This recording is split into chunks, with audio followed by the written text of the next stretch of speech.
মই চৰ্টৰ পৰা ভৰি দুখ পাইছিলোঁ। তাৰপিছত মই অপাৰেশ্যনৰ পিছত মোৰ ভৰিকেইটাত অচল হৈ গ'ল, নাৰ্ভৰ কিবা প্ৰব্লেম হোৱাৰ কাৰণে। এতিয়া মোক থেৰাপি কৰাব কৈছে। থেৰাপি কৰাবলৈতো এতিয়া পইচাৰ দৰকাৰ, আৰু মোৰ লগত ডিপেণ্ড কৰোঁতে ঘৰত গৰু গায়ৰ পৰা ধৰি মানে ঘৰত টিঙলৈকে বেচিলে। ইমানটো দৰিদ্ৰ হৈ গ'ল পৰিয়ালটো। এতিয়া মামাৰ ওচৰত সহায় বিচাৰি আহিছিলোঁ, মামাক লগ পাম বুলি বহুত আশাত আহিছিলোঁ। এতিয়াতো মামাৰ প্ৰব্লেমৰ কাৰণে মামা আহিব নোৱাৰিলে। তাকে মই নিউজৰ যোগেদি দেখাব মানে ভিডিঅ'টো পঠিয়াব বিচাৰোঁ মামাই যাতে মোক অকণমান সহায় কৰে। ক'ত ঘৰ তোমাৰ? লখিমপুৰ লীলাবাৰী বেহেৰা বস্তি। কিমানলৈকে পঢ়িছা? হাই ছেকেণ্ডেৰী ফাইনেল দিবলৈ নাপালোঁ। আগতে ক'ত ট্ৰিটমেণ্ট কৰি থকা হৈছিল? লখিমপুৰ।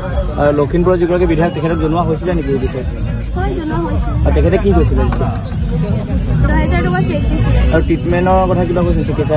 চিকিৎসাৰ কথা কৈছিলে। লখিমপুৰ পানীমুণ্ডৰ স্কুল বুলি তাত আছিলে, তাত থেৰাপিৰ কথা কৈছিলে। মাজত গৈছিলোঁ, তাৰপিছত এতিয়ালৈকে নাহিলে। ফোন কৰিলোঁ, তাৰপৰা কৈছে ইলেকশ্যনৰ পিছত আহিম। আৰু মই যেতিয়া এতিয়া ইলেকশ্যনৰ পিছলৈ ৰখি থাকোঁ, মোৰ নাৰ্ভখিনিতো আৰু বেয়া হৈ যাব, কাম নকৰা হ'ব। কিন্তু এতিয়া লগে লগে উন্নত চিকিৎসা লাগে। মা দেউতাৰ নাম?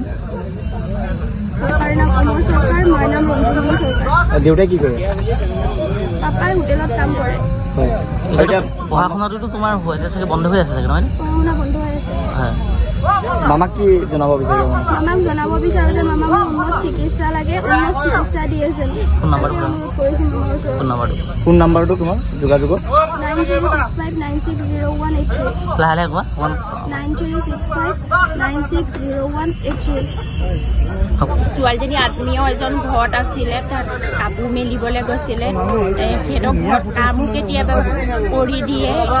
কাপোৰ মেলিবলৈ যাওঁতে চিলিপ খাই পিছলি পৰিলে। তাৰপৰা কৰাৰ পিছত লখিমপুৰ মেডিকেল কলেজত এডমিট কৰিলোঁ। তাত অপাৰেশ্যন কৰা হ'ল। অপাৰেশ্যন কৰাৰ পিছত ভৰিকেইটা অচল হৈ থাকিলে। ভৰিকেইটাৰ একো গম নাপায়। আজি প্ৰায় 2 বছৰ বিচনাত পৰি আছে। তাৰপৰা গুৱাহাটীলৈ নিলোঁ, তাতো উন্নত চিকিৎসা নাপালে। তাৰপৰা আকৌ ঘৰলৈ ৰেফাৰ দিলে।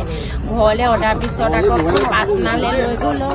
পাটনাত লৈ যাওঁতে প্ৰায় এসপ্তাহমানহে ট্ৰিটমেণ্ট কৰিব পালোঁ। যিকেইটা পইচা নিছিলোঁ এসপ্তাহতে পইচাকেইটা এদায় হৈ থাকিলে, আৰু আমি ট্ৰিটমেণ্ট কৰিবলৈ পইচা নথকা ঘৰলৈ আকৌ উভতি আহিলোঁ।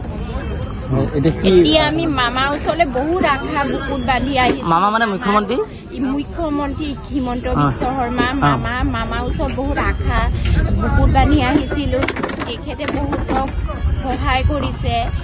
তেখেতৰ দ্বাৰা বহুত মানুহ ভাল হৈছে। কি জনাব? আজিতো লগ নাপালে বাৰু? আজি লগ নাপালোঁ, তেখেতক লগ নাপালোঁ। এই আমাৰ দুখী আমাৰ ভাগ্য বেয়া। কি জনাব? আমাৰ সংবাদ মাধ্যমৰ যোগেদি কি জনাব? সংবাদ মাধ্যমেদি জনাব খুজিছোঁ যে মামাই যাতে আমাক আশ্ৰয় দিয়ে, সঁহাৰি দিয়ে, মামাক উন্নত চিকিৎসা দিয়ে। ছোৱালীজনী যাতে আকৌ নতুন জীৱন পায়। তেওঁ স্কুলত পঢ়ি থকা ছোৱালীৰ লগৰবিলাক স্কুলত গৈছে, কলেজলৈ গৈছে। তেওঁ আকৌ অকণমান খোজকাঢ়িবলৈ যাতে শক্তি পায়। কোনটো অংশৰ মানে তেখেতে এতিয়া বেছিকে হেৰি হৈ আছে? আঁঠু তলৰ পৰা মানে ভৰি দুটা মানে অচল হৈ গৈছে, মানে অচল, খোজকাঢ়িব নোৱাৰে। হয়, আৰু পাচাবৰ হেৰিও লগাই থোৱা আছে। পাচাবত কেটেটাৰ লগোৱা আছে। 15 দিনৰ পিছে পিছে কেটেটাৰ বদলি কৰি সলাই থাকিব লাগে। এতিয়া আৰ্থিকভাৱে আপোনালোকে মানে পৰা নাই? আৰ্থিকভাৱে আমি একেবাৰে অৱস্থা বেয়া। দেউতাকে হোটেলত কাম কৰে, মই ঘৰতে থাকোঁ আৰু চোৱা চিতা কৰোঁ। গৰু গাই টিং পাত পৰ্যন্ত খুলি বিকি দিয়া গৈছে। গহনা পাতি যি আছিলে কাণৰ সকলোখিনি বেচি মেলি ট্ৰিটমেণ্ট কৰিবলৈ তথাপিতো নুজুৰিলে। পাটনাত এসপ্তাহে ট্ৰিটমেণ্ট কৰিব পাৰিলোঁ, গুচি আহিবলগীয়া হ'ল।